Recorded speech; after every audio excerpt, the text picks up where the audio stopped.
สวัสดีจ้าทุกคนสวัสดีตอนเช้า10 โมงเร็ว 10 โมงพี่น้องท่าหนาท่าตาก่อนมีแต่คนอื่นมีเมตู้ว่าสันคือผู้ให้แท้เพื่อนคอยเมตู้คือเท่าแท้คือยานแท้นมก็คือยานแท้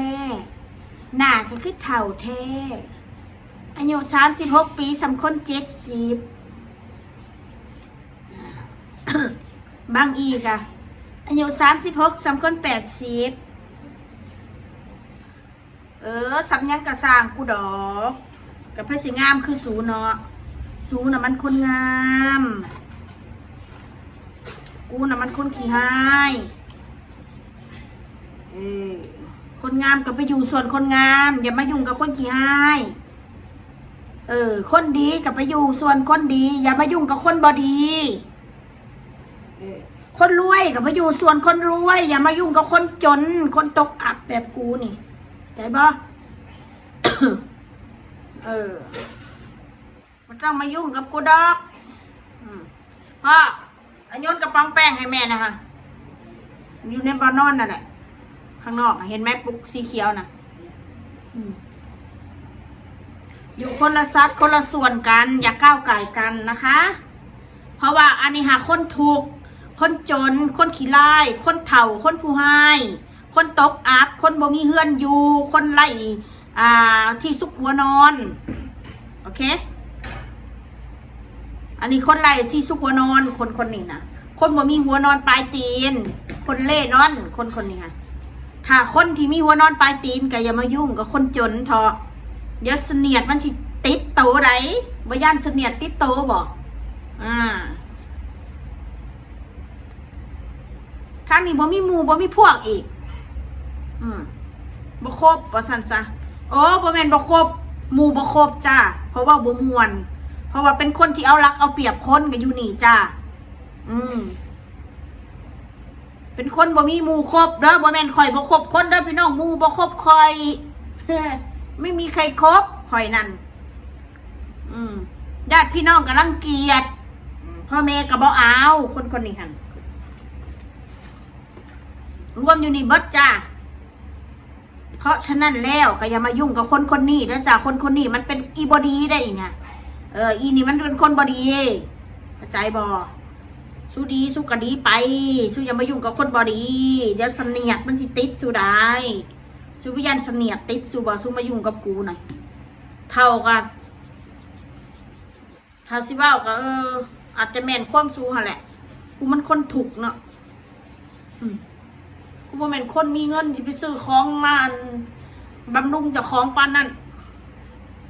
กูน่ะติบำรุงใส่กับบำรุงปากพ่อกูน่ะ บำรุงร่างกายกูเสือบ่เป็นยังเนาะร่างกายมันก็เป็นแค่เนื้อหนังการเวลามันเปลี่ยนไปมันก็ต้องเปลี่ยนย่นยานไปธรรมดาคนเฮาไม่ว่าสิบ่มีไผเฒ่าบ่พี่น้องคนในโลกใบนี้สิมีคนเฒ่าอยู่บ่พี่น้องสิมีคนแก่อยู่บ่พี่น้องรวยปานใดก็เฒ่าคือเก่าตัวอายุ70-80กับผู้เขามีเงินก็เขาก็ซ้ำคน40 ปี50 ปีถ้าคนเขามีเงินเขาผ่าตัดอยู่ตลอดเขาดึงอยู่ตลอดเนาะดึงมองได้มันย่านก็ตัดออกคือจังสิอ่ะนี่คือจังสิอ่ะเขาก็ตัดออกเขาก็ดึงออกพี่น้องนะลูกเคยคือการมันปัญญาอ่อนน้องมานานะน้องมานามันปัญญาอ่อนก็จะมายุ่งกับมันเด้อพี่น้องลูกคอยนี่ว่าภาษาอังกฤษจ่วยผู้ใดพี่น้องคนว่าดีใจนำจ่าลูกเจ้าดีเลิศยกโป้ให้เจ้าเป็นแม่ที่ดีเลี้ยงลูกได้ดีมากจะมายุ่งกับน้องมานาเด้อน้องมานาน่ะว่าก็บ่เป็นเป็นไปแล้วลูกคอยเพราะมีพ่อแม่แบบรังแกฉันแม่นข่อยมันคนบ่ดีได้พี่น้องถอยได้ถอยห่างได้ห่างได้ อย่ามาติดพันก็ข่อยได้ขอคนบดีอย่าเสนียดมันสิติดจุมเจ้าได้อีพยูนว่าสันเอาพยูนก็มีหัวใจ เนาะพี่น้องพยูนมีหัวใจบ่พี่น้องมีบ่พี่น้องป้าพยูนมันมีหัวใจบ่หรือมันบ่มีปวดลูกข่อยเห็นบ่ลูกปัญญาอ่อนข่อยก็ฮักเขาปัญญาอ่อนฉันก็รักของฉันเข้าใจบ้างไหมเธอมีสิทธิ์อะไรลองยังไงวะลืมละเธอก็น่าจะรู้มันเจ็บเพียงใดเขียนคิวกันเด้อพยุนขอแปลงร่างก่อนพยุนก็อยากงามอยู่หักพยุนหนักงานใดสำนีมูหัวพยุนสิงามยังกระดอกกระเดียพยุนก็อยากงามคือดาราผู้แล้วพี่น้องเอ้ยเฮ็ดอะไรวาสนาเขาได้สำนีเราภูมิใจแล้วพ่อแม่เขาให้มาได้สำนีบ่พิการก็ดีแล้วนี่เขาบ่พิการก็ดีแล้วเกิดมา32ครบ32ถึงสิเตี้ยในกระสร้างมันอย่างหน่อยยังมีขาอย่างไปได้อยู่อีเตี้ยอ้วนเตี้ยวาสนาคนอ้วนกับสิมีแต่ข่อยนี่บ่น้อคนอ้วนใบนี่โลกใบนี่พี่น้องอันนั้นน้อยนี่เห็นมันคนอ้วนกับสิมี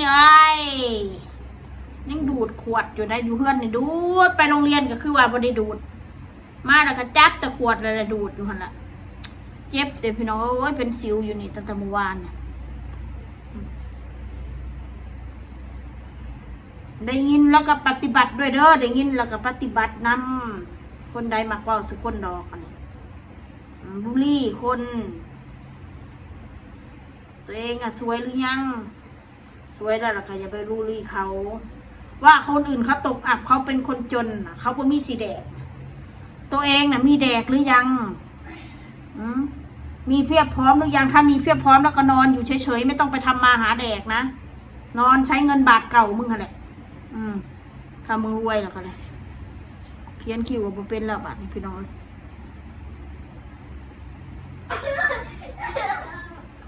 นี่พี่บอกว่าซักเลยน้องมนต์บอกจ่าบ่อยากซัก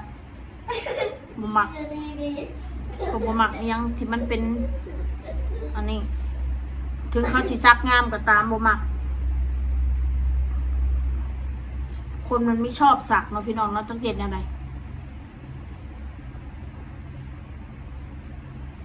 สัญญาณเจ็บมันบ่ย่านดอกเขียนเอานี่แหละเขามันบ่เป็นคนสิไปแต่งโตยังมากมายอาบน้ำปะแป้งแล้วก็แล้วเพราะแต่ว่าเสื้อผ้าซักหอมบ่เหม็นบ่กุยคือเขาว่าก็พอแล้วอีกุยอีเป้าเปียกว่าซั่นซะสรรหาคำเบ้าใส่คนนี่เนาะป้าทุกศูนย์แบบความคิดศูนย์นี่มันต่ำที่สุดเลยกูน่ะตั้งแต่กูเป็นคนมาจนกลัวอยู่จนปัจจุบันนี่นะกูยังสิหาคำหาต่ำด่าใส่ซูนี่กูก็เอามาจากซูทั้งนั้นเลยติงฮีติงแตกมาจากซูทั้งนั้นเกิดมากูก็เคยได้ยินคำนี้จนกูมาเห็นYouTube 7 ปี8 ปีมันกูจังได้เห็นคำต่ำๆคำสะทุนที่ซูพากูด่านี่สู้จะว่ากูด่าสุนัสู้นั่นพากูด่าแบบต่ำๆแบบเม้นๆคาวๆนะสู้พากูด่าปุ๊บมันสิบอกว่าหายซะอันนี้เฉพาะพวกที่ด่าเด้อพี่น้องเด้ออีช้างเย็ดแบบนี้นะข่อยก็ยังบ่เคยด่าตั้งแต่เกิดมาเนี่ยคนก็ไม่ได้ยินนะพวกมันด่าคนอีช้างเย็ดนี่แหละ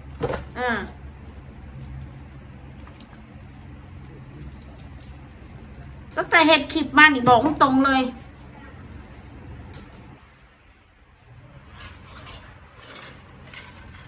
ด่าเป็นย้อนนี่แหละย้อนเห็นพวกนี่แหละ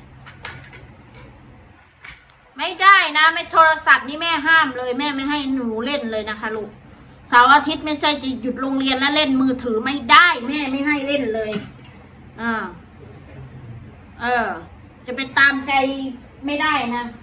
กูสิปาดข้อพร้อมเนี่ยทีถ้าบอกว่าฟังเลยกูนี้ป้าอีกดูกัน2 คนสุรสถ้าสู้บอกว่าฟังนะกูสินี้ไปอยู่ตะกูนี่ ยุ่งวุ่นวายกับใครแล้วเบื่อหาเสาห้องอยู่ผู้เดียวนี่ขามว่าอยู่ประเทศลาวคนจบคลิปนี้บ่มียังดอกคลิปนี่กะมาเว้าเรื่องคนบดีพี่น้องเอ้ย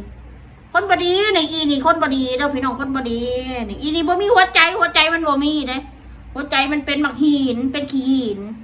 ใจมันแข็งมันแกร่งเด้พี่น้องอีห่าเนี่ยอีห่าเป็นคนบดีเด้อพี่น้องอย่ามายุ่งกับมันเด้ออีซื่อมนนี่อีมนคนลาวนี่ มันเป็นคนบดีอย่ามายุ่งกับมันเด้อถ้าอีคนบดีด่ามันหัวคนหัวรู้เขาเอิ้นว่าจังใดเนาะหัวขนสุนันมันสิหล่นออกเบิดเด้นังหัวสุนันมันหล่นออกเบิดเข้าใจปะอย่ามายุ่งอีคนบดีนี่ด่าคนมาเป็นได้ด่าคนมาเป็นอาชีด่าหยาบๆคล้ายๆนะมาจากคอมเมนต์ทั้งนั้นนะคอมเมนต์เฮียนะFC มานะ FC เฮียที่กูไม่ต้อนรับนะสรรหาด่าคนนี่โอ้ยลือมาเบิดแบบได้เม้นข้าวอยู่แต่ในมดลูกเขาออกมาด่ามาสันซะอยู่แต่ในลืมเงามดลูกเขาออกมาด่าคือโตนี่แบบโอ้โหหยาดฝ้านั่งสวรรค์หล่นมานี่ย่านนั้นครอบครัวมึงนะเฮียกูอีกที่บอกไว้ให้อธิวันมาเบ้าซื้อกูอีกครอบครัวจังไรครอบครัวจังไรนะไปเห็ดที่จังให้เมืองครอบครัวจังไรพี่ขอเข่าแมงแดดป่ะอีพวกต่ำๆนะนี่การนั่นมาด่ากูอีป.2เลยอีป.2มึงด่ามากเลยกูจะอ่านมึงเบิ่งคอมเมนต์มึงนะถ้ามึงป.2สัมกูนะมึงอ่านได้สัมกูบออีสักมีการบอกอีป.2อีป.2อ่านออกเขียนได้เด้อกูจะบอกมึงจำแต่กระโหลกเนาๆไว้โลดอีป.2แบบกูนี่แหละอย่าคิดบังอาจมาได้อีป.2นะอีป.2มันเป็นคนไม่มีการศึกษานะคนมีการศึกษาจบปริญญาตรีปริญญาเอกปริญญาโทมาได้อีป.2ระวังนะไพ่เสียเปรียบกว่ากันอย่าแลกนะแลกกับอีป.2นะกูบอกไว้ก่อนอีป.2มันแรงนะเวลามันด่านะถ้าคิดว่าตัวเองนะมีการศึกษากูมากกว่าป.2หน่อยอย่ามาด่าป.2มันด่าไงมันก็ด่าได้มันไม่มีการศึกษากูจะบอกมึงไว้ซะเด้อมึงอย่าปึกไหลมึงอย่าปึกกว่าอีป.2แม่มึงเรียนป.4มึงก็เรียนเก่งกว่าป.2ว่าซันซะมึงจะไปหอดป.4ซันนี่แหละเด้อพี่น้องเด้อว่ามาเด้อกูศูนย์